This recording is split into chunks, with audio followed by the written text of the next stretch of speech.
ಆತ್ಮದೇವರುಗಳು ಅನ್ನೋ ಪದ ಯಾಕೆ ಉಪಯೋಗಿಸುತ್ತೆ ಅಂದ್ರೆ ನಾವು ಯಾರು ಅಂತ ಅಂದ್ರೆ ನಾವೆಲ್ಲ ನಮ್ಮ ಹೆಸರುಗಳು ಹೇಳ್ಬಿಡ್ತೀವಿ. ಬಟ್ ನಾವೆಲ್ಲ ಆತ್ಮಗಳು. ಆ ಒಂದು ಪ್ರಾಣ ಶಕ್ತಿ, ಆ ಒಂದು ಚೈತನ್ಯ ಶಕ್ತಿ ಇದನ್ನ ಕ್ರಿಯೇಟ್ ಮಾಡಿದ್ದಾರೆ. ಈ ಸೃಷ್ಟಿನಾಗಿರ್ಬೋದು, ನಮ್ಮ ಜೀವರಾಶಿಗಳನ್ನಾಗಿರ್ಬೋದು, ಯಾವುದೋ ಒಂದು ಇದೆ. ಬಟ್ ಇಲ್ಲಿ ನಮ್ಮಲ್ಲಿ ಇರ್ತಕ್ಕಂಥದ್ದು ಒಂದು ಪ್ರಾಣ ಶಕ್ತಿ, ಅದನ್ನ ಆತ್ಮ ಅಂತ ಕರಿತೀವಿ. ಅದನ್ನ ಆಲ್ಮೋಸ್ಟ್ ಈ ಆಜ್ಞಾ ಚಕ್ರದಲ್ಲಿ ಇರುತ್ತೆ ಅಂತ ನಂಬಿದೀವಿ. ಅದಕ್ಕೋಸ್ಕರ ನಾವು ಇಲ್ಲಿಂದ ಏನಾದ್ರೂ ಒಂದು ಎಲ್ಲಿಗೆ ಹೋದ್ರು, ಇಲ್ಲಿ ಗೊತ್ತಿರೋದಾಗ್ಲಿ, ಒಂದು ಏನೋ ದೇವಸ್ಥಾನಕ್ಕೆ ಹೋದ್ರು ಒಂದು ಸಾಮಾನು ವಿಭೂತಿ ಏನೋ ಇಟ್ಕೊಳ್ಳೋದಾಗ್ಲಿ, ಅಷ್ಟೊಂದು ಶಿರಭಾಗಕ್ಕೆ ಆ ಒಂದು ಸ್ಥಾನ ಕೊಟ್ಟಿದ್ವಿ. ಅದನ್ನ ಆ ಆತ್ಮನ ಎಲ್ಲಿವರೆಗೂ ಇರುತ್ತೆ ಸರ್, ಇಲ್ಲಿ ಎಲ್ಲ ಇದರಲ್ಲೂ ಒಂದು ಕಾರ್ಯಕ್ರಮದಲ್ಲೂ ಹೇಳ್ದಂಗೆ ಈ ನಮ್ಮ ಆತ್ಮ ಶರೀರದಲ್ಲೇ ಇರುತ್ತೆ. ಅದು ಶರೀರದಲ್ಲಿ ಇರೋವರೆಗೂ ನಾವು ಏನ್ ಹೇಳಿರ್ತೀವಿ, ಶಿವ ಆಗಿರ್ತೀವಿ.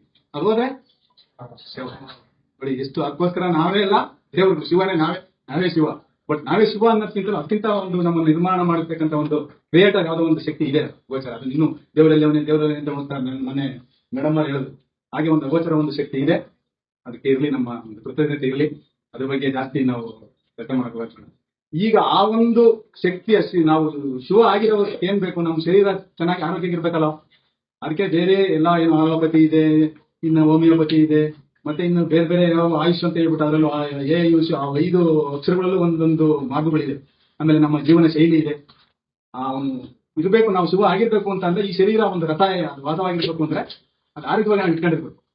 ಆ ಆರೋಗ್ಯ ಇಟ್ಕೊಂಡಿರೋದಕ್ಕೆ ನಾನಾ ಮಾರ್ಗಗಳಿದ್ರು ಇವತ್ತು ನಮಗೇನೆ ಪರಿಚಯ ಇರಲಿಲ್ಲ ಅಂತ ಒಂದು ಅಗೋಚರವಾದ ಒಂದು ನಿಜವಾಗ್ಲೂ ಒಂದು ಮಾರ್ಗನ ನಮ್ಮ ಕೃಷ್ಣಮೂರ್ತಿ ಇವತ್ತು ನಮ್ಮ ಶರೀರದ ಅಂಗಗಳಲ್ಲಿ ಈಗ ಅದಕ್ಕೆ ಹೆಂಗ್ ನೆನಪತ್ತಾ ಇದೆ ನನಗೆ ಅಂತಂದ್ರೆ, ಭಕ್ತ ಪ್ರಹ್ಲಾದ ಫಿಲಂ ನೀವೆಲ್ಲ ನೋಡಿರ್ಬೋದು.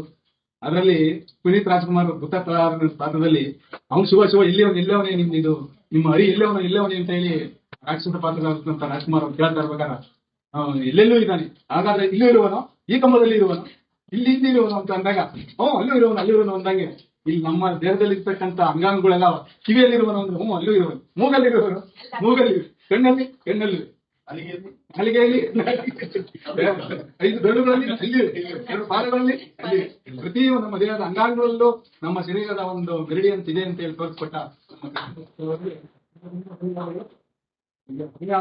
ಜಾಸ್ತಿ ಸಮಯ ತಗೊಳ್ಳಕ್ಕೆ ಇಷ್ಟಪಡಲ್ಲ. ತುಂಬಾ ಥ್ಯಾಂಕ್ಸ್. ಇಲ್ಲಿವರೆಗೂ ನಾವು ಯಾವುದೋ ಒಂದು ಪೂರ್ವ ಜನ್ಮದ ಒಂದು ಸುಕೃತದಿಂದ ನಾವು ಇಲ್ಲಿ ಆತ್ಮಬಂಧುಗಳು ನಾವಿಲ್ಲಿ ಸೇರಿದೀವಿ ಅಂತ ಅಂದ್ರೆ ಅದು ನಮ್ಮ ಭಾಗ್ಯ. ಎಲ್ಲರಿಗೂ ಈ ಅವಕಾಶ ಸಿಗಲ್ಲ. ಅದು ನಮಗೆ ಸಿಕ್ಕಿದೆ ಅಂತಂದ್ರೆ ವಿ ಆರ್ ಗ್ರೇಟ್.